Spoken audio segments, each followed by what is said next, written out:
The salt air carried whispers of doubt across the USS Gerald R. Ford's flight deck as Lieutenant Commander Vera, whisper, Kozlov adjusted the scope on her modified HK-416.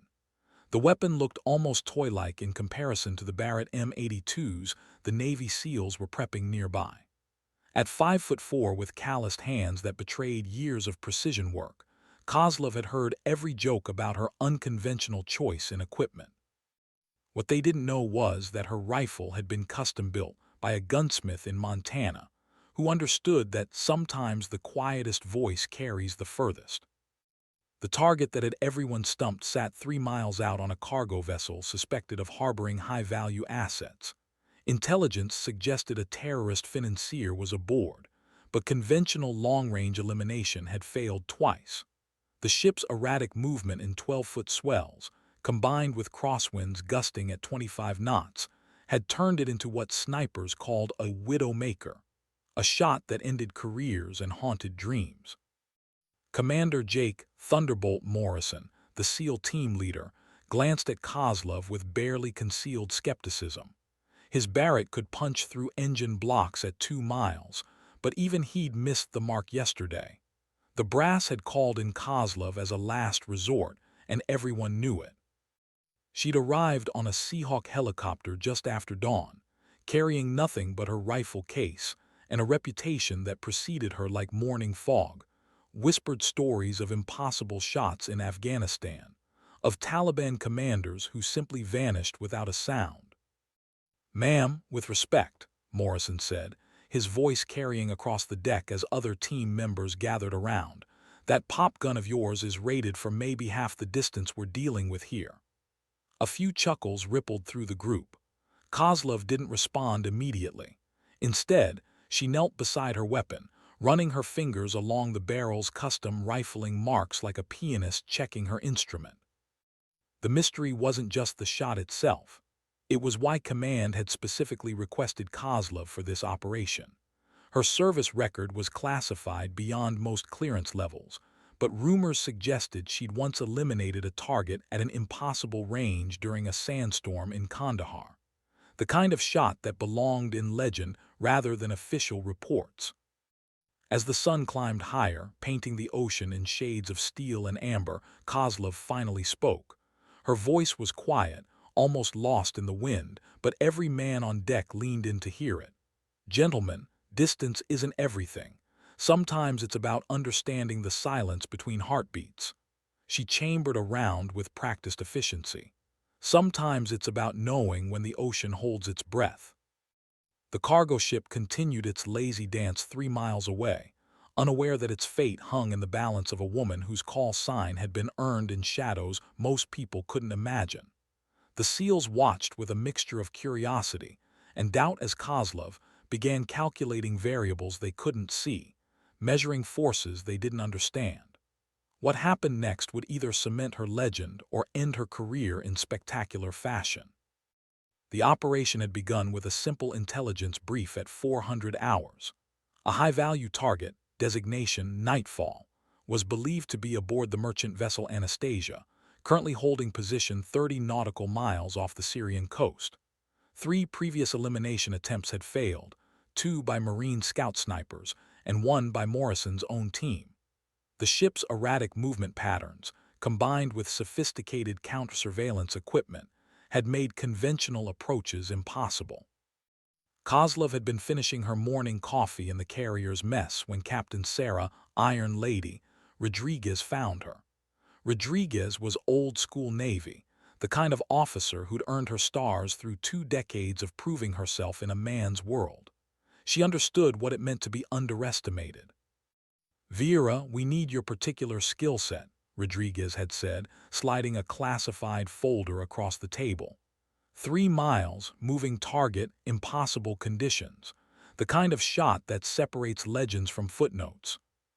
Now, as Kozlov adjusted her bipod legs with mechanical precision, she could feel the weight of expectation pressing down like the humid Mediterranean air.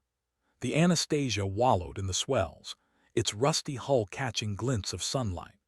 Through her scope, she could make out figures moving on the deck, crew members going about their daily routines, unaware that death was studying them from across an impossible distance. Morrison keyed his radio. "Overwatch, this is SEAL Team 6. We have eyes on target vessel. Request final confirmation on row." The response crackled through static.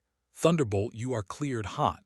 Target is confirmed aboard. Minimize collateral damage. One shot, one kill." Kozlov closed her eyes and let her breathing settle into the rhythm she'd learned in the Hindu Kush mountains of Afghanistan. In through the nose, out through the mouth, each exhale measured and deliberate. She'd spent 3 tours perfecting this meditation, learning to slow her heartbeat until it barely registered. Her instructors at the Naval Special Warfare Command had called it becoming the bullet, achieving a state where the shooter, weapon, and target existed in perfect harmony. "Winds picking up from the southwest," observed Chief Petty Officer Luis Razor Gutierrez, the team's designated marksman. He was studying wind indicators through his own optic. "Gusting to 30 now. That's going to push any round at least 6 feet off target at that range." Kozlov made minute adjustments to her scope's turrets, compensating for the Coriolis effect, wind drift, and the subtle movement of the carrier beneath her feet. The Gerald R. Ford was steady as warships went, but even a slight roll could throw off a precision shot by several inches. She'd fired from moving platforms before, helicopters, riverboats, even from the back of a speeding Humvee during a running firefight in Helmand Province. Each scenario had taught her something new about adapting to chaos. "Ma'am," Morrison said quietly, his skepticism beginning to give way to professional curiosity, "what's your read on the target's movement pattern?" For the first time since arriving on deck, Kozlov smiled.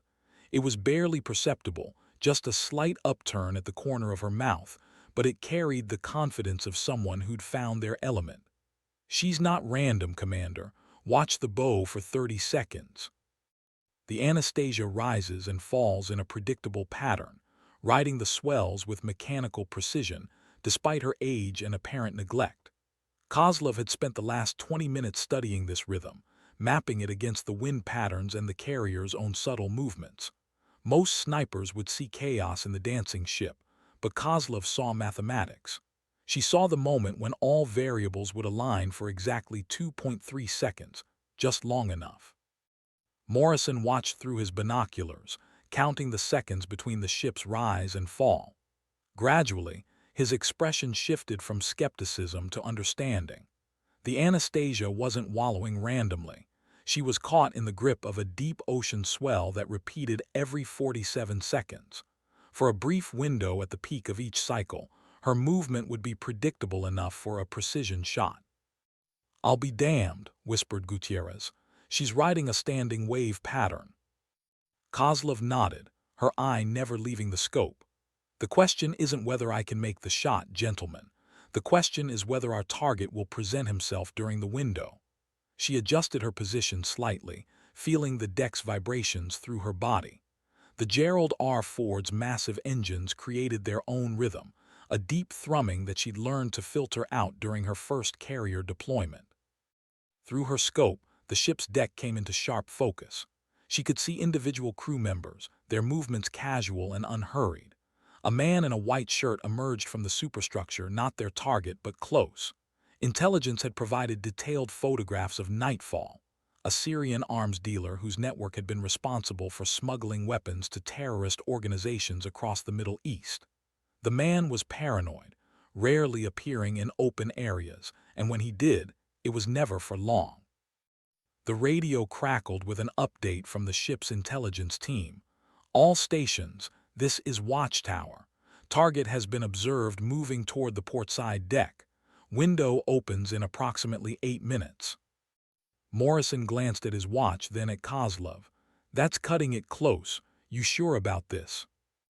Kozlov's breathing had settled into the zone where each heartbeat was a conscious decision. Her finger rested alongside the trigger guard, following the cardinal rule of marksmanship: never touch the trigger until ready to fire. She'd seen too many good shooters destroyed by accidents, by moments of overconfidence or carelessness. "Commander, in Afghanistan, I once waited 6 hours for a 3-second window, she said quietly. Patience is part of the precision. The SEALs had grown quiet around her, their initial mockery replaced by professional respect. They'd seen enough combat to recognize authentic competence when it presented itself. Kozlov wasn't showing off or trying to prove anything. She was simply preparing to do what she'd been trained for. There was something almost meditative about her stillness, a quality that reminded Morrison of the most lethal operators he'd known. Watchtower Thunderbolt, Morrison keyed his radio. Shooter is in position and ready. Confirm target identification protocols. Roger Thunderbolt. Target will be wearing a blue shirt with white stripes. Approximately 6 feet tall, dark hair, beard. He'll be carrying a silver briefcase. That's your positive identification marker. Through her scope, Kozlov continued her patient surveillance. The waiting was always the hardest part, those eternal minutes when doubt could creep in and undermine confidence. She'd learned to use this time constructively, running through mental checklists and rehearsing the shot sequence. Breath control, trigger squeeze, follow-through, each element had to be perfect because there would be no second chance. The Anastasia continued her predictable dance with the ocean swells, unaware that her rhythm had been decoded by a woman whose reputation for impossible shots had been earned in some of the world's most dangerous places. In 6 minutes, everything would change. The radio buzzed with final preparations. All stations, target is moving. ETA to firing position, 4 minutes. Morrison felt the familiar pre-combat tension settling over his team. Even though they weren't the ones taking the shot, they understood the weight of the moment. If Kozlov missed, the target would likely disappear forever, taking valuable intelligence and countless future victims with him. Success meant saving lives. Failure meant living with the knowledge that they'd let a monster slip away. Kozlov made one final adjustment to her scope, compensating for a slight shift in the wind pattern. Her world had narrowed to the crosshairs dancing across the Anastasia's deck, waiting for the moment when mathematics and intuition would converge into a single, perfect opportunity. The SEALs might have laughed at her rifle, but they weren't laughing anymore. The target appeared exactly when intelligence predicted, emerging from the ship's superstructure like a ghost materializing from shadow. Kozlov's crosshairs found him immediately, tall, bearded, wearing the blue and white striped shirt that marked him as Nightfall. The silver briefcase glinted in his right hand, confirming his identity beyond doubt. But he was moving, walking across the deck with the confident stride of a man who believed himself untouchable at this distance. Target acquired, Kozlov whispered into her throat mic. Her voice was steady, betraying none of the adrenaline that would be flooding a less experienced shooter's system. Positive ID confirmed, silver briefcase visible. Morrison watched through his binoculars, tracking the target's movement. He's heading for the port rail. Looks like he's going to make a phone call. The Anastasia rose with the next swell, carrying the target higher against the horizon. Kozlov felt the familiar sensation of time slowing down, her perception expanding to encompass every variable simultaneously. Wind speed, ship movement, deck vibration, her own heartbeat, all became part of a complex equation she'd spent years learning to solve instinctively. 30 seconds to optimal window, she announced, her breathing now synchronized with the ocean's rhythm. Through her scope, she watched the target lean against the ship's rail, briefcase at his feet, satellite phone pressed to his ear. He was stationary now, but only temporarily. Intelligence suggested his calls rarely lasted more than 2 minutes, and he never stayed in exposed positions longer than necessary. Chief Gutierrez monitored wind conditions through his spotting scope. Winds holding steady at 28 knots southwest should be consistent for the next few minutes. Kozlov made micro-adjustments to her aim point, calculating the complex ballistics required to send a bullet across 3 miles of open ocean.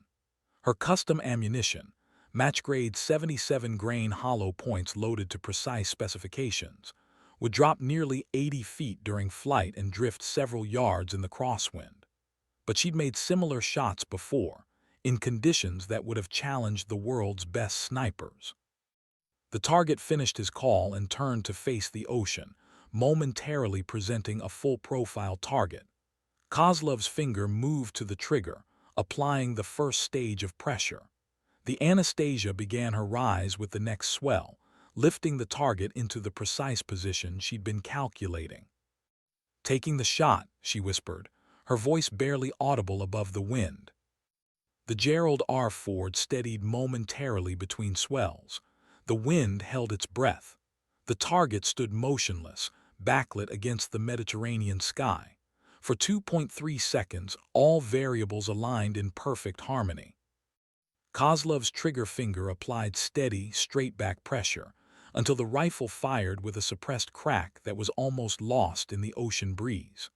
The recoil was minimal, another advantage of her custom setup, allowing her to maintain visual contact with the target through her scope. The bullet traveled at 2,800 feet per second, covering the 3-mile distance in just over 5 seconds. To the SEALs watching through binoculars, it seemed like an eternity. The target remained standing at the rail, apparently unaffected. For a heart-stopping moment, it appeared the shot had missed entirely. Then the man crumpled, dropping out of sight behind the ship's rail. The silver briefcase tumbled into the ocean with a splash that was invisible at their distance, but somehow felt heard by everyone watching. "Target down," Morrison confirmed through his binoculars, his voice carrying a note of amazement. "Clean hit. Target is down." The deck of the Gerald R. Ford erupted in subdued celebration. Professional warriors didn't cheer like football fans, but the nods of approval and quiet, "damn fine shooting" comments carried more weight than any applause. Kozlov remained in position for another 30 seconds, watching through her scope as crew members aboard the Anastasia discovered their passenger's fate. The ship's routine continued unchanged. They were merchant sailors, not combatants, and had no idea what had just transpired. "Watchtower Thunderbolt," Morrison radioed. "Target eliminated, mission complete." Kozlov finally lifted her head from the scope, blinking as her eyes readjusted to normal vision. The world beyond the crosshairs always seemed larger and more complex after a precision shot, as if she'd been living in a focused bubble that had suddenly expanded. She engaged the rifle's safety and began the methodical process of unloading and securing her weapon.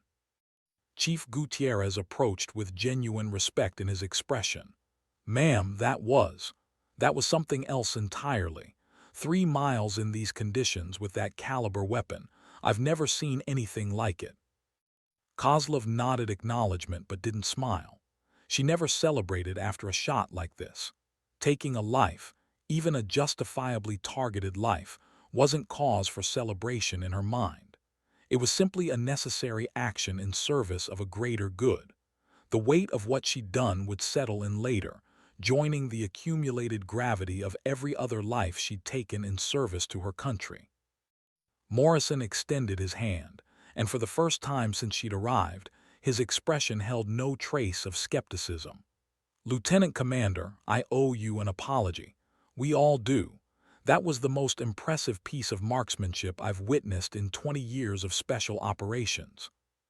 The handshake was firm, professional, carrying the unspoken acknowledgement that Kozlov had earned her place among the elite. The jokes about her compact rifle had died with the target 3 miles away. As the Gerald R. Ford began its turn toward the next phase of the mission, Kozlov reflected on how many times she'd faced this same skepticism, this same need to prove herself against impossible odds. Her call sign, Whisper, hadn't come from her quiet voice. It had come from her ability to eliminate targets so silently and precisely that they seemed to simply disappear from existence. The Anastasia continued on her course, her crew now dealing with an unexplained death that would likely be attributed to natural causes. The arms dealers network would eventually realize their financier was gone, but by then, intelligence teams would have already moved to exploit the gap in their operations. One impossible shot had potentially saved countless lives. The mission briefing that followed took place in the carrier's secure conference room, where the overhead lighting cast everything in clinical white fluorescence. Captain Rodriguez presided over the debrief with the methodical efficiency that had earned her flag rank. Present were Morrison and his SEAL team, Kozlov, intelligence officers from the ship's staff, and a secure video link to Pentagon officials whose faces remained carefully neutral despite the mission's success. "Ladies and gentlemen," Rodriguez began, "what we witnessed today was exceptional marksmanship under impossible conditions. Lieutenant Commander Kozlov, your shot will be studied in advanced sniper schools for years to come." The intelligence officer, a thin man with wire-rimmed glasses who'd introduced himself only as Thompson, leaned forward with obvious interest. "Commander Kozlov, walk us through your decision-making process. 3 previous attempts failed at this target. What did you see that others missed?" Kozlov had fielded similar questions after difficult shots throughout her career. The technical aspects were easy to explain: wind compensation, ballistic calculations, timing sequences. The intuitive elements were harder to put into words. How do you describe the moment when chaos becomes predictable, when impossible becomes inevitable? "The ship's movement wasn't random," she explained, gesturing to the tactical display showing the Anastasia's position. "She was riding deep ocean swells with a 47-second cycle. Every previous attempt focused on the target's individual movement patterns, but they ignored the platform he was standing on. Once I mapped the ship's rhythm, the shooting solution became manageable." Morrison nodded slowly.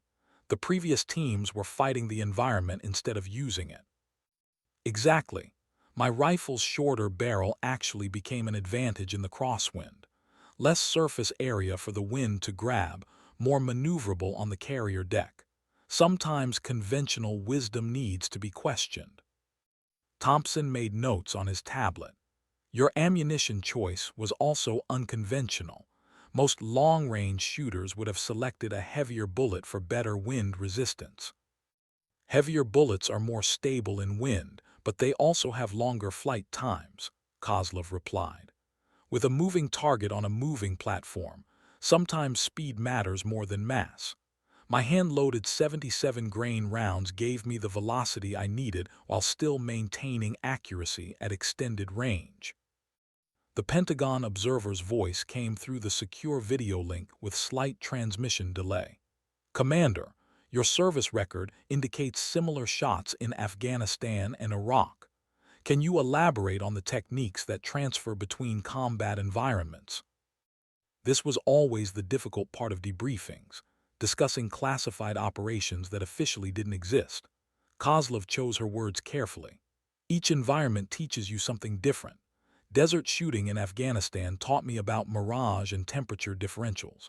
Urban operations in Iraq taught me about shooting through glass and around obstacles. Maritime operations require understanding how salt air affects ballistics and how ship movement creates unique challenges." "And the psychological aspects?" Rodriguez asked. "Taking a life at 3 miles is different from close-quarters combat. How do you maintain that level of precision under pressure?" Kozlov was quiet for a moment, considering her response. The room's occupants waited with professional patience. They understood that some questions required careful thought. "Ma'am, every shot I take carries the weight of consequences," she finally said. "The distance doesn't make it easier. It just gives you more time to think about what you're doing. My job is to eliminate threats while minimizing risks to friendly forces and civilian populations. That responsibility doesn't change whether the target is 30 feet away or 3 miles away." Morrison interjected with a question that had clearly been bothering him. "Commander, your reputation preceded you to this mission. The stories we heard seemed almost legendary. How much of what's said about your capabilities is accurate?" A slight smile crossed Kozlov's face, the first one most of the room's occupants had seen from her. "Commander, legends are usually built on truth that's been stretched by retelling. I'm a competent marksman who's had good training and extensive practice. The rest is just people trying to make sense of technical achievements they don't fully understand. Thompson looked up from his tablet. The sandstorm incident in Kandahar, that's documented in classified records. A confirmed elimination at 2,800 meters during a visibility condition that grounded all air support. Care to comment? The room grew quiet. Even among special operations personnel, certain missions took on mythical status. Kozlov's expression grew more serious, her voice dropping to the quiet intensity that had given her the call sign, Whisper. That mission taught me that sometimes you have to trust your equipment and training more than your senses. When you can't see the target clearly, you rely on mathematics and muscle memory. The sandstorm actually helped in some ways. It masked my position and muffled the shot. But it also meant I was firing at a target I couldn't visually confirm until after the bullet impacted. "How is that even possible?" asked one of the SEALs. "Infrared targeting laser, range-finding equipment, and a lot of faith in ballistic calculations," Kozlov replied. "Plus a spotter who could see heat signatures through thermal imaging. It wasn't magic, just technology and teamwork applied under extreme conditions." The debrief continued for another hour, covering technical details that would be incorporated into training programs and operational doctrines. But the real impact of the mission went beyond tactical lessons learned. Word of the impossible shot was already spreading through the military's informal networks, adding another chapter to the legend of Whisper, Kozlov. As the meeting concluded, Rodriguez approached Kozlov with a folder marked with classification levels that indicated significant importance. "Vera, there's another mission coming up, something that makes today's shot look like a practice round. Are you interested?" Kozlov accepted the folder without opening it, recognizing the weight of unread orders that would likely take her to another impossible situation in service of national security. "Ma'am, that's what I'm here for." The sun was setting over the Mediterranean as Kozlov returned to her quarters aboard the Gerald R. Ford. The narrow compartment was spartanly furnished. Regulation bunk, small desk, locker for personal effects. She'd learned years ago not to accumulate too many possessions. The nature of her work meant constant movement, temporary assignments, and the kind of operational security that didn't allow for sentimental attachments to places or things. She opened the classified folder Rodriguez had given her, reading the mission brief by the harsh light of the compartment's single fluorescent fixture. The target was located in the mountains of northern Pakistan, accessible only by helicopter, and requiring a shooting solution across a valley that would test every skill she'd developed over 15 years of military service. The distance was further than today's shot, the terrain more challenging, and the margin for error practically non-existent.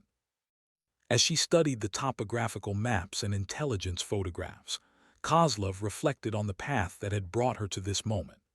She'd grown up in rural Montana, daughter of a Vietnam veteran who taught her to shoot prairie dogs at extended range before she was old enough for a driver's license. Her father had never spoken much about his war experiences, but he'd passed on an understanding of precision that went beyond mere marksmanship. The knowledge that accuracy was meaningless without purpose, that taking life required justification that went deeper than orders or politics. The Naval Academy had been her escape from small-town limitations, a pathway to challenges that matched her abilities. She'd excelled academically and athletically, but it was her performance on the rifle range that had attracted attention from special operations recruiters. By her junior year, she was training with weapons and techniques that didn't officially exist, preparing for a career that would never appear in standard military occupational specialty manuals. Her first combat deployment had been to Iraq in 2007, during the height of the insurgency. She'd been attached to a Marine reconnaissance unit as a designated marksman, one of the first women to serve in that capacity. The Marines had been skeptical at first. Her slight build and quiet demeanor didn't match their expectations of what a sniper should look like. but skepticism had turned to respect after her first confirmed kill. A suicide bomber eliminated at 800 meters as he approached a school full of children. Afghanistan had been different, longer ranges, more complex terrain, and an enemy that had learned to respect American precision fire capabilities. It was there that she'd earned her call sign during a mission that had gone wrong from the beginning. Her unit had been compromised during an attempted rescue of captured aid workers, pinned down by enemy fire from multiple positions. While her teammates engaged targets at close range, Kozlov had systematically eliminated enemy snipers and machine gun positions at ranges that pushed the limits of her equipment and abilities. The sandstorm incident that Thompson had mentioned in the debrief had been the culmination of that deployment.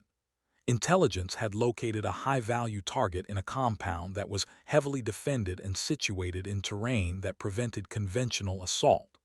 The mission had been delayed multiple times due to weather conditions, but the target was scheduled to move to an unknown location within 24 hours.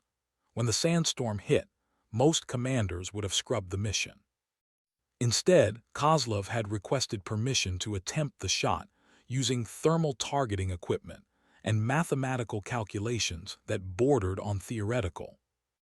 The shot had been successful, but at a personal cost that wasn't reflected in official reports. Taking a life at that distance, under those conditions, required a level of detachment that changed something fundamental inside her. She'd returned from deployment with commendations and a reputation for impossible shots, but also with the knowledge that she'd crossed a line that couldn't be uncrossed. Subsequent assignments had taken her to locations that didn't appear on public maps, working with units that operated in the shadows between official military operations and covert intelligence work. Each mission had added to her legend while simultaneously isolating her from normal military life. Few people possessed her specialized skills, which meant few people could truly understand the weight of carrying them. Now, reading about her next assignment by the dim light of her carrier compartment, Kozlov understood that she was being asked to push even further into territory that existed at the very edge of human capability. The target in Pakistan represented more than just another elimination. It was an opportunity to demonstrate that American precision fire capabilities could reach anywhere, under any conditions. She closed the folder and began preparing her equipment for the mission ahead. Her rifle would need to be reconfigured for high-altitude shooting, the scope adjusted for different atmospheric conditions, the ammunition selection optimized for extreme long-range ballistics. Every detail mattered when the margin for error measured in millimeters rather than meters. As the Gerald R. Ford continued its voyage through the Mediterranean night, Kozlov settled into the familiar routine of mission preparation that had defined her adult life. Tomorrow would bring new challenges, new impossibilities to overcome, and new additions to a legend that she sometimes wished belonged to someone else. The helicopter insertion into northern Pakistan took place under cover of darkness, the modified Black Hawk following terrain features to avoid detection by enemy radar installations. Kozlov sat in the cabin's jump seat, her rifle case secured beside her, reviewing the mission parameters one final time. The target was a terrorist leader who'd been planning a series of attacks on Western diplomatic facilities. Intelligence suggested he would appear at a mountain compound at dawn to coordinate with his subordinates. The pilot's voice crackled through her headset. LZ coming up in 5 minutes. Weather station reports winds at altitude gusting to 40 knots, visibility about 3 miles in morning haze. Kozlov acknowledged the update while running mental calculations for the environmental conditions. High altitude meant thinner air, which would affect bullet trajectory. Strong winds would require significant compensation. Limited visibility would make target identification more challenging. All factors that would have discouraged most snipers from attempting the shot. The landing zone was a narrow ledge carved into the mountainside, barely large enough for the helicopter to hover while she fast-roped to the ground. Her insertion team consisted of herself, a spotter, and 2 rangers who would provide security during the mission. The helicopter departed immediately after insertion, leaving them alone on a mountain peak that felt like the edge of the world. Master Sergeant David, Eagle Eye, Washington had been her spotter on 3 previous missions. A veteran of both Iraq and Afghanistan, he understood her shooting style and could provide the precise environmental data she needed for extreme-range calculations. As they established their firing position, his calm professionalism provided the steady foundation that allowed her to focus entirely on the shot preparation. Range to target area is 4,200 meters, Washington reported, studying the compound through his spotting scope. Elevation difference is 830 feet down from our position. Wind is variable but generally from the northwest at 35 to 40 knots. The distance was nearly 2.5 miles, well beyond the effective range of most sniper rifles, and at the very edge of what was possible with her heavily modified system. The elevation difference would cause the bullet to impact higher than normal, while the extreme wind conditions would push it significantly off course without proper compensation.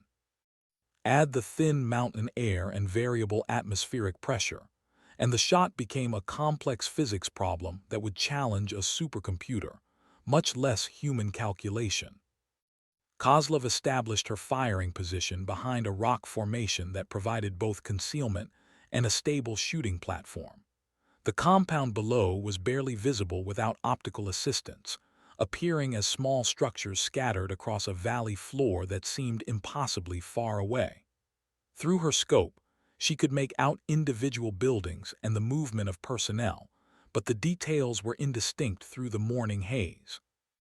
Target building is the large structure at the north end of the compound, Washington briefed, providing precise geographic references. Intelligence suggests our subject will appear on the rooftop at approximately 6:30 local time for a coordination meeting with subordinates.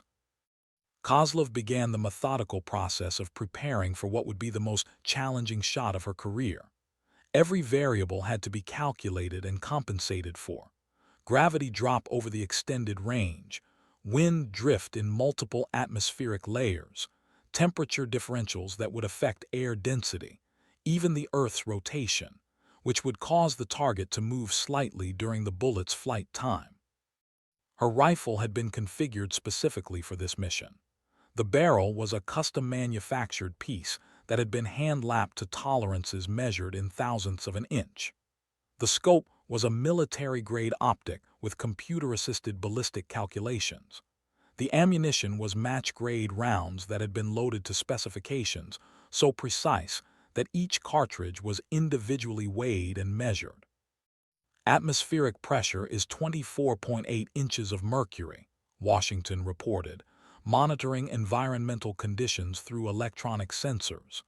Temperature is 38 degrees Fahrenheit and rising slowly. Humidity is at 60%. All of this data fed into calculations that would determine her exact aim point. At over 4,000 meters, the bullet would drop more than 100 feet during its flight and drift several yards in the crosswind. Kozlov made minute adjustments to her scope's turrets, dialing in corrections that represented years of experience translated into mechanical precision. The sun rose slowly over the mountain peaks, casting long shadows across the valley and gradually improving visibility conditions. Through her scope, the compound began to take on clearer definition. She could see armed guards moving between buildings, vehicles parked in organized formations, and the systematic activity that suggested a significant operation was being planned. Movement on the target building, Washington observed. Multiple personnel gathering on the rooftop level. Kozlov's crosshairs found the rooftop, tracking across the small figures that appeared at maximum magnification. The target would be identifiable by his distinctive clothing and the deference shown to him by subordinates. Intelligence had provided detailed photographs, but at this distance, positive identification would require patience and careful observation. The morning air was still, providing a brief window of optimal shooting conditions. But Kozlov knew that as the sun climbed higher, thermal currents would begin rising from the valley floor, creating atmospheric disturbances that would affect bullet flight. If the shot was going to be possible, it would have to be soon. Possible target on the rooftop, Washington announced quietly. Male, approximately 6 feet tall, wearing dark clothing with white head covering. Other personnel are maintaining distance, suggesting command authority. Through her scope, Kozlov studied the figure that had emerged on the compound's main building. The distance was so extreme that, even with maximum magnification, she could only make out general characteristics. But the body language and positioning of surrounding personnel confirmed that this was likely their primary target. The figure moved across the rooftop with the purposeful stride of someone accustomed to command. He paused at the building's edge, apparently surveying the compound below, presenting a stationary target for the first time since appearing. Kozlov felt the familiar sensation of time slowing down as her mind shifted into the focused state that had made her legendary among military snipers. Her breathing settled into the controlled rhythm she'd perfected over thousands of practice rounds. In through the nose, out through the mouth, each exhale measured and deliberate. Her finger found the trigger's first stage, applying just enough pressure to take up the slack without disturbing her sight alignment. Wind holding steady at 38 knots from the northwest, Washington reported in the quiet voice all spotters learned to use during final shot preparation. No significant atmospheric disturbance visible. The mathematics of the shot flowed through Kozlov's mind like a familiar equation. Gravity drop, wind compensation, temperature effects, atmospheric pressure, all variables that had been calculated and recalculated until they became instinctive adjustments. Her crosshairs settled on a point several feet to the left and above the target, compensating for the bullet's predicted path through nearly 2.5 miles of mountain air. The target remained stationary, apparently engaged in conversation with subordinates. This was the moment, the brief window when all variables aligned to make the impossible achievable. Kozlov's world contracted to the circle of her scope, her breathing synchronized with the subtle rhythm of her heartbeat. Her trigger finger applied steady, straight-back pressure until the rifle discharged with a suppressed crack that echoed off the mountain walls. The recoil was minimal, allowing her to maintain visual contact with the target area through her scope. At this distance, the bullet would take nearly 6 seconds to reach its destination.